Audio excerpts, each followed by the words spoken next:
Ծնունդով Վանաձորից 22-ամյա Մարիամ Ստեփանյանի համար օրը սովորական չէ, այն նոր կյանքի սկիզբ է։ Մարիամը բանակ է գնում, զորակոչվում է պարտադիր ժամկետային զինվորական ծառայության։ Հայրենիքը իմ համար բացարձակ արժեք է,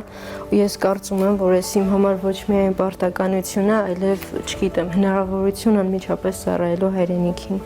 Մարիամը երկար տարիներ զբաղվել է մարտական սամբոյով, մասնակցել միջազգային բազմաթիվ մրցաշարերի, աշխարհի առաջնությունում նվաճել պատվավոր 3-րդ հորիզոնականը։ Սպորտը Մարիամին սովորեցրել է գլխավորը՝ չհանձնվել, եւ այսօր նույն կամքով ու նպատակասլացությամբ իրականացնում է իր վաղեմի երազանքը։ Իրականում շատ ուրախ եմ, որովհետև հասել եմ էլի նպատակի, շատ մեծ էր իմ ցանկությունը ծառայելու։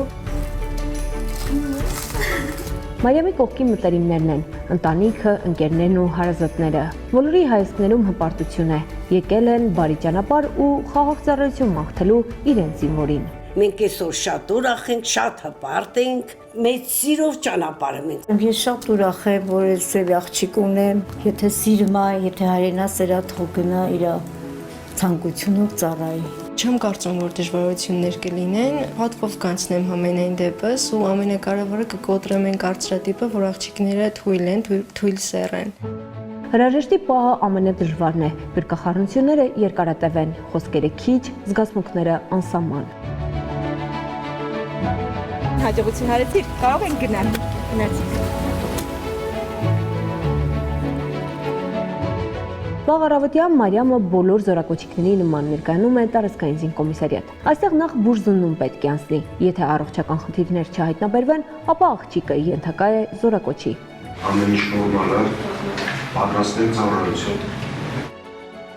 Մարիամի հետ բանակ է գնում նաև հարազատ քրոջ որդին, արտերկրից վերադարձած Հովհաննեսը։ Զինկոմիսարիատի բակում մեկը մյուսին ոգևորում է եւ քաջալերում։ Միասին են գնալու եւ մասնակցելու Հայաստանի Հանրապետության պետական սահմանի պահպանությանը։ Զգացողությունները աննկարագրելի է, մենք հիմա զինկոմիսարիատի տարածքում ենք,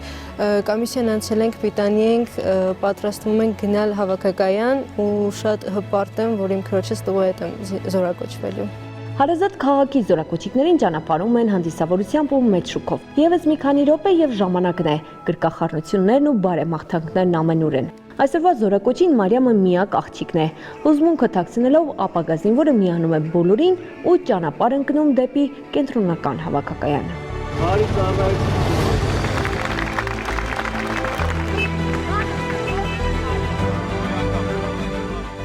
Կենտրոնական հավաքակայանում ըստ սահմանված կարգի զորակոչիկները կրկնակի հետազոտություն են անցնում, որից հետո ներկայանում են մանդատային հանձնաժողովին։ Ստուգվում են գիտելիքները եւ միայն դրանից հետո կարող են մասնակցել վիճակահանությանը։ Ստեփանյան Մարիամ։ Վիճակահանության սրահում առաջինը հնչում է Մարիամ Ստեփանյան անունը։ Մարիամը մոտենում է թմբուկին, սակայն օրենքի համաձայն ծառայավայրն արդեն հստակ է։ 6 ամիս ժամկետով պարտադիր զինվորական ծառայության զորակոչվող աղջիկը ծառայության է անցնում կանանց գումարտակում։ Այդ ծնողներ խմբում ունեն ինքական սեռի ներկայացուցիչ, ով համաձայն օրենքի ցանկություն է հայտնել կամավոր հիմունքներով անցնելու պարտադիր զինվորական ծառայության։ Համաձայն օրենքի զորակոչիկը չի վիճակահանվում եւ մեկնում է ծառայության վայր ուսումնական զորամաս բարի ծառայություն։ Մարիամն արդեն զինվոր է, նորակոչիկ։ Համազգեստով կարծես առավել վստահ է։ Ասում է այն ոչ միայն ուժ է տալիս, այլև հիշեցնում է պատասխանատվության եւ ընտրած ճանապարհը պատվով անցնելու մասին։ Համազգեստը մեծ հպարտությամբ եմ կրելու ու կարծում եմ, որ ցանկացածի մոտ այս համազգեստը կրելը պիտի լինի գիտակցված ընտրություն։ Առհասարակ իմ տեսակով չկոտրվող եմ, ըստ այդմ չեմ վախենում խնդիրներից, չեմ խուսափում ու կարծում եմ, որ իմ ընտրությունը ողջամիտ ընտրություն է։ Մարիամ Ստեփանյանը համարձակ քաղաքացիներից մեկն է, ով սեփական օրինակով ապացուցում է Հայաստանի Հանրապետության պաշտպան լինելը սեր չի ճանաչում։ Նա կծառայի կանանց գումարտակում 6 ամիս, իսկ ծառայության ավարտին կստանա 1 միլիոն դրամ պատվովճար։ Սակայն այսքանով Մարիամի ծառայությունը չի ավարտվի։ Առջևում սպա դառնալու բաղձալի ճանապարհն է։